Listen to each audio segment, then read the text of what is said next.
नमस्कार दर्शक बंधु देसी पाड़िया चेरमूली चैनल आपण मानक स्वागत जनाची। आज आपण मानक आउ गोटे नुआ एक भिडियो मु आनी जोटा कि बहुत काम दे था। तो आपण मैंने भिडियो लगी रहतु। जदि आपण मैंने मो चैनल नुआ अच्छा सब्सक्राइब लाइक कर बेल आइकन को ऑल कर दिंतु ये भिडियो चेरमूली भिडियो देखापी। तो आज टॉपिक हूँ आपण मानक जदि बसंत हो जाए आपण मैंने किपरि घरोई उपचार चेरमूली साहाय्य आपण मैंने ताको ठीक करि परिबे। तो सही विषय जदि जानवाई आपण मैंने इच्छुक अच्छा तो भिडियो को शेष पर्यंत वाच करूँ एवं भिडियो को गोटे लाइक कर दिंतु। तो चलतु जानिबा आपण मैंने बसंत होइतिले बा चिकेन पॉक्स जोटा कही था से रोग को किपरि चेरमूली साहाय्य आपण मैंने ताको ठीक करि पारबे। तो आपण मैंने देखि पारथुवे एई जो गछ सह होची भल भाबरे चिन्हि नियंतु। एई गछ पत्र को देखि भी आपण मैंने चिन्हि पारिबे।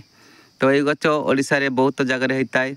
देखिए ये गछ को देवादेवी स्थान में बहुत जगार होता है। ये देववंश गछ तो यही गछ को देखा गले देवता जगार बहुत जगार होता है। तो खाली खाली जगार हो न था। तो आपण मैंने यही पत्र को चिन्हि भल भाव देखि नियंतु तार पत्र को एवं गछ को भी चिन्हि नहीं था। जब भी आपण मानक चिकेन पॉक्स हम बा बसंत हो तो आपण मैंने किपरि ताको ठीक करि पारिबे। गाई मानकरे मध्य बसंत हेले आपण माने याको भी यूज करि पारिबे।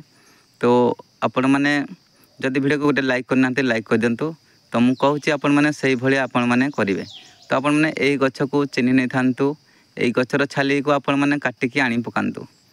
काटिकी आनी घरे रखि थांतु। जेबे भी आपणकर गाई बा मनीष को चिकेन पॉक्स बा बसंत होची तो एई छाली को आपण माने पूरा पालिश करि बाटी नियंतु।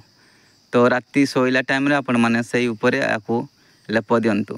देखिए 2-3 दिन देला परे आपण मानकर बसंत धीरे धीरे कमिबाको लागिबो। तो आपण माने एई गछ को चिन्हि नियंतु। आपण माने डरिबार किछ नै। आपण माने पूरा निर्भय रे एई प्रक्रिया को ट्रायल करि परिबे।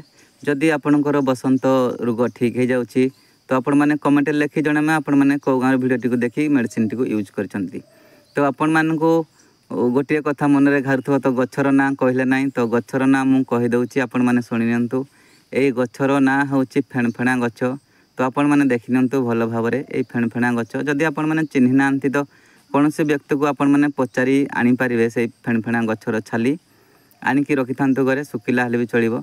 तो आपण माने एई फेणफेणा गछ को यूज करी आपणकर बसंत को छड़े पारिबे। तो वीडियो किपरि लागला कमेंट माध्यम जणाइमे। जदि वीडियो आपनको पसंद लागि थाए तो निहाती कमेंट गोटे करेंगे। तो आज नमस्कार विदाय दिंतु। जय जगतरनाथ जगन्नाथ।